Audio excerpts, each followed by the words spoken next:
নমস্কার বন্ধুরা, কলিনের রান্নাঘরে আপনাদের সবাইকে অনেক স্বাগত। আর আজ আমি নিয়ে এসেছি ডিম দিয়ে পটলের অসাধারণ একটি রেসিপি। এখানে আমি 4টে ডিম নিয়েছি। গরম জলের মধ্যে ডিমগুলো 10 মিনিট মতো বয়েল করে নেব। ডিমগুলো সেদ্ধ হওয়ার মধ্যে এখানে আমি কয়েকটি পটল দুফালা করে নিয়েছি, সঙ্গে নিয়েছি আলু একটু বড় সাইজ করে কেটে, আর আছে পেঁয়াজ কুচি দুটো মাঝারি সাইজের, রসুন বাটা হাফ চামচি, আদা বাটা হাফ চামচি, কয়েকটি কাঁচা লঙ্কা কুচি। ডিমগুলো সেদ্ধ হয়ে গেলে গরম জল থেকে তুলে ঠান্ডা জলে কিছুক্ষণ রেখে দিয়েছিলাম। এরপর ডিমটা ঠান্ডা হয়ে গেলে ডিমটা আমি ছাড়িয়ে নেব। চামচি দিয়ে ডিমের ছাড়া গাটা এইভাবে ফাটিয়ে দিলে কিন্তু ডিমের ছাড়ানোর পদ্ধতিটা খুবই সহজ হয়ে যাবে আর খুব তাড়াতাড়ি ডিমটা ছাড়ানো হয়ে যাবে। সব ডিমগুলো আমি একইভাবে ছাড়িয়ে আর একবার পরিষ্কার জলে ধুয়ে নেব। সব ডিমগুলো ছাড়ানো হয়ে গেছে। ডিমের গাটা আমি একটা কাঁটা চামচ দিয়ে এরকমভাবে ছিদ্র করে দিচ্ছি। এতে ডিমগুলো যখন ভাজবো তখন কিন্তু ডিমগুলো তেলের মধ্যে আর ফাটবে না। এরপর এর মধ্যে পরিমাণ মতো লবণ আর হাফ চামচি মতো হলুদ, হাফ চামচি মতো লঙ্কার গুঁড়ো ডিমের গায়ে দিয়ে দিলাম। ডিমগুলো কিন্তু আমি ভালো করে মাখিয়ে নেব লবণ হলুদের সাথে। এইভাবে কিছুক্ষণ রেখে দেবো। এরপর কড়াইতে কিছুটা পরিমাণ তেল দিয়ে ডিমগুলো আমি ভেজে নিচ্ছি এক এক করে। ডিমগুলো এক পিঠ ভাজা হয়ে গেলে উল্টো পিঠটা হালকা করে উল্টে দেবো, যাতে ডিমগুলো সুন্দর করে ভাজা হয়ে যায়। সব ডিমগুলো কিন্তু আমার ভাজা হয়ে গেছে আর কালারটাও কিন্তু লালচে চলে এসছে। ডিমটা একটু লাল করে ভাজলে কিন্তু ঝোলের সময় দেখতেও ভালো লাগবে। এরপর বাদ বাকি পটলগুলো যেগুলো কেটে রেখেছিলাম সেগুলো আমি তেলের মধ্যে দিয়ে দিলাম। ওই ডিম ভাজা তেলের মধ্যে দিয়ে দিয়েছি। পটলগুলো তেলের মধ্যে 1 থেকে 2 বার ভালো করে নাড়াচাড়া করে নেব। এরপর এর মধ্যে হাফ চামচি মতো হলুদ গুঁড়ো আর পটলের পরিমাণ অনুযায়ী অল্প সামান্য লবণ দিয়ে দেব। পটলগুলো তেলের মধ্যে কিছুক্ষণ নাড়াচাড়া করে ভেজে নেব।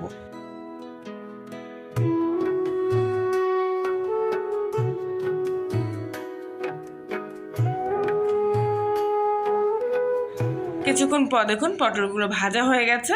এবার আমি পটলগুলো তুলে নিচ্ছি।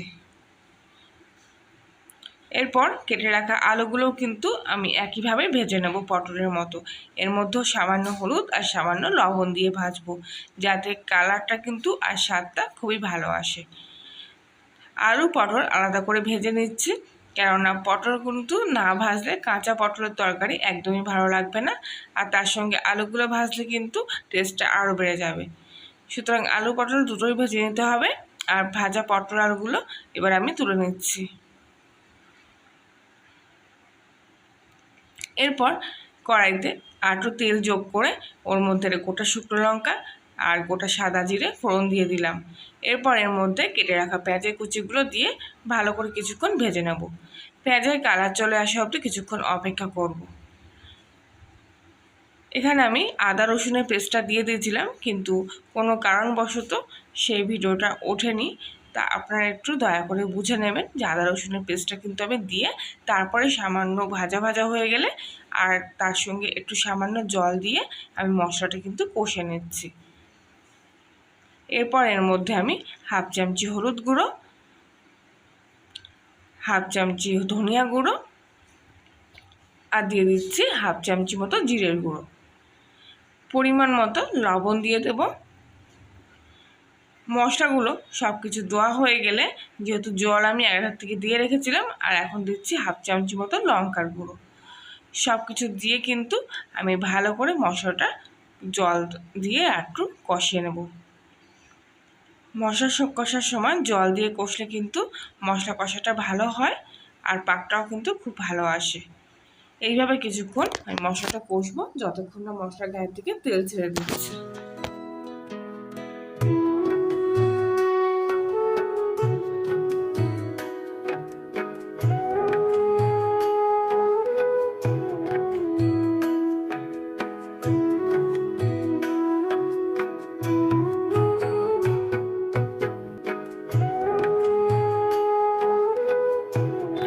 কিছুক্ষণ পর মশলার গায়ে থেকে তেল ছেড়ে দিয়েছে। এবার এর মধ্যে আমি আগে থেকে ভেজে রাখা আলু পটলগুলো দিয়ে দিলাম। পটল আলুর সাথে কষানো মশলাটা কিন্তু ভালো করে কিছুক্ষণ ধরে কষিয়ে নেব।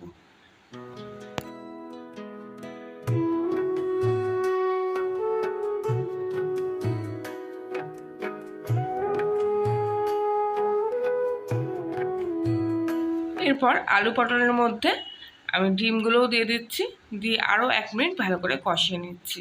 এতে ডিমের যে স্বাদটা সেটা কিন্তু কষার সঙ্গে মিশে গিয়ে আরও ঝোলটা স্বাদ করে তোলে। এইভাবে ভালো করে কষিয়ে নেওয়ার পর আমি এর মধ্যে পরিমাণ মতো জল দেব। আর ডিম দেওয়ার পর বেশি কষবো না, 1 মিনিট মতো কষলাম। এবার এর মধ্যে পরিমাণ মতো জল দিয়ে দিলাম। আর আপনারা যেরকম ঝোল খাবেন যে পরিমাণে, সেই পরিমাণে কিন্তু জল এতে দেবেন। আমি কিন্তু ডিমের ঝোলটা আজকে মাখা মাখা করছি, তাই জন্য আমি এই পরিমাণ জল দিলাম। এখানে প্রায় 1.5 কাপ মতো জল আছে। ডিমের ঝোলটা কিছুক্ষণের জন্য ঢাকা দিয়ে রাখবো। ঠিক 10 মিনিট পর আমি ঢাকনাটা খুললাম, আর সেই সময় কিন্তু গ্যাসের ফ্লেমটা আমি মিডিয়ামে দিয়ে রেখেছিলাম। ঝোলটা দেখুন ফুটে গেছে, আর ডিম আলুগুলোও কিন্তু মোটামুটি সেদ্ধ হয়ে গেছে, দেখলেই বোঝা যাচ্ছে।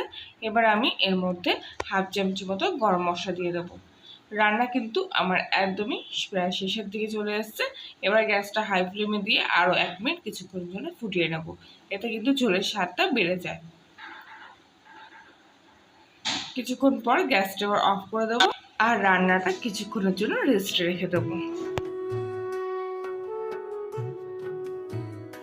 এই পটলের সিজনে ডিম দিয়ে পটলের রেসিপি একবার বাড়িতে ট্রাই করে দেখুন। ভাতের সাথে বা রুটি পরোটার সাথে কিন্তু দারুণ জমে যাবে। রেসিপিটি ভালো লাগলে লাইক, শেয়ার, কমেন্ট করবেন। নতুন হলে সাবস্ক্রাইব করে পাশে থাকবেন।